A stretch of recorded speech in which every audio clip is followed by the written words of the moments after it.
Inihayag ni Vice President Sara Duterte nitong Sabado, November 23, ang pagnanais ng Chief of Staff nito na si Atty. Zuleika Lopez na magbitiw na sa kanyang posisyon sa Office of the Vice President. She already expressed, sabi niya, I want to resign. I want to resign from the Office of the Vice President. And I told her, okay. Sabi niya, I want to go home to my mother. Sabi niya, pag natapos na ito, yung paghahanap sa akin, I will resign and I will go home to my mother. I just want to be with my mother. Humiling din si Atty. Lopez na iuwi na siya sa kanyang ina, ngunit imposible pa ito sa kasalukuyan ayon kay VP Duterte. Gayunpaman, wala pang detalye kaugnay sa nasabing resignation ni Atty. Zuleika.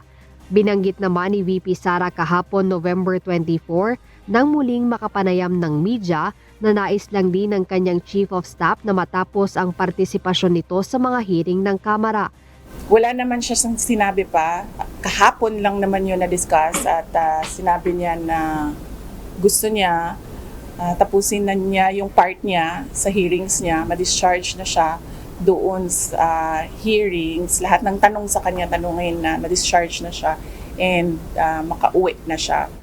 Samantala, kinumpirma rin kahapon ng ikalawang Pangulo na pinayagan siya ni Atty. Zuleika Lopez na makauwi muna. Ito ay upang makita naman ng Vice Presidente ang kanyang mga anak. Sinabi ni VP Duterte na mananatiling kasama ni Atty. Lopez sa Veterans Memorial Medical Center sila Senator Ronald Bato de la Rosa at Senator Bongo.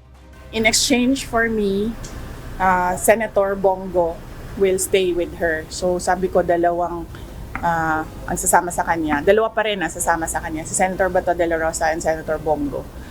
And doon na siya parang medyo nag-isip and then pumayag na siya na paalisin niya ako.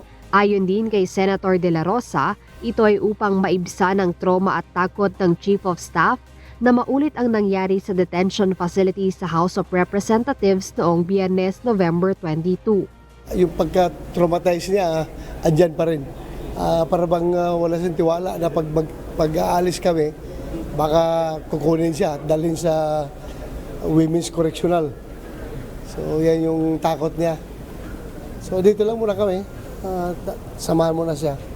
Samantala, bumisita si Senator Amy Marcos kahapon sa VMMC bandang 2:00 ng hapon sakay ng helicopter.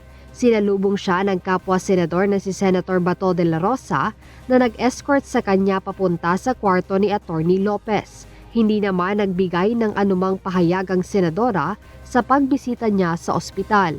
Jed Neresina, UNTV News and Rescue. Diyos ang aming sandigan, serbisyo publiko ang aming pinahahalagahan.